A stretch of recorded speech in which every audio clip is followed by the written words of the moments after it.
I want to take a minute to talk to these two people who have meant so much to me. Julia. Oh my God. Julia. Something really odd happened to me.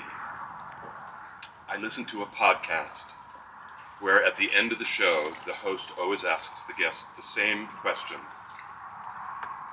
Would you take us back to a place in your life, a time in your life when you would not change a thing? It's really evocative, isn't it? Right? So the very first time I ever heard that prompt, here's what happened in my brain. It was like speed Instagram pictures, you know what I mean? And they were all of you in nature. Just you, on those trips we took together. And I thought, how interesting that is that in my life, out of all my years, when I hear that prompt of where would I go to not change a thing, it was you. How amazing. And I thought, like, why would that be true? How could that be true? And it's because of who you were there. I hope it's what people see in that poster, is that joy that you had, that you were happy. And it was simple. And you had knowledge. And you were good at it.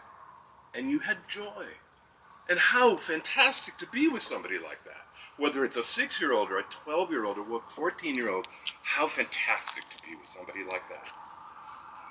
So in all of that, I would not change a thing.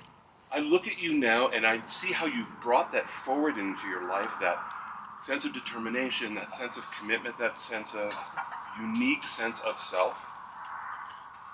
And you have turned it on Rikki. In the best way. In the very best way. So Rikki, if I may, first just to tell you what I said to you today, I love you. I cherish, I cherish our relationship. I could say many things about you, Rikki, but I will choose just two. One is, you are fearless. You are willing. You know, you are all in. If somebody just mentions something, you go, I could probably do that. It's like, what? No, you can't. But you can. You do. It's amazing. Over and over in your life, you go over hurdles that other people see and you don't. The other part of you that has been so meaningful to me is watching you as a caring man. You know, when we're in cities together, I know you always know where I am. You always have your eye on me. And I watched you take care of your mom in her final days with so much love and care and patience and kindness. And you bring that to Julia. And I am so grateful you are the man who is marrying my daughter.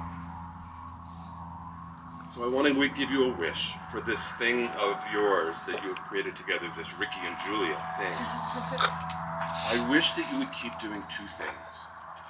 And they seem to be in contradiction with each other, but I don't think they are in your case, which is acceptance. You have this deep acceptance of each other. I remember one day, Julia, sitting in Bali with you, and we were talking about the gym, and you said something about, there's this, I think that's stupid. I don't know why we'd ever do that. And I said, well, why did you do that? And you looked at me like I totally had missed the bus. And you said, because it's Rikki's. And I was like, oh, I see. The two of you may not always like what each other does, but you always love what each other does.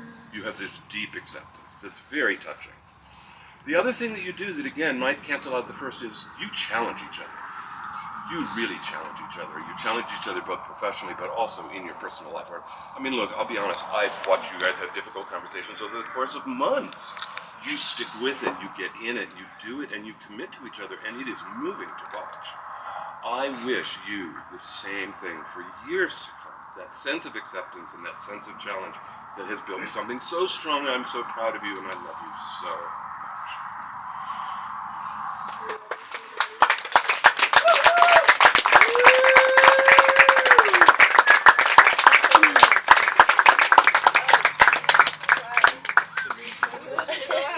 We can make a lake about Who can?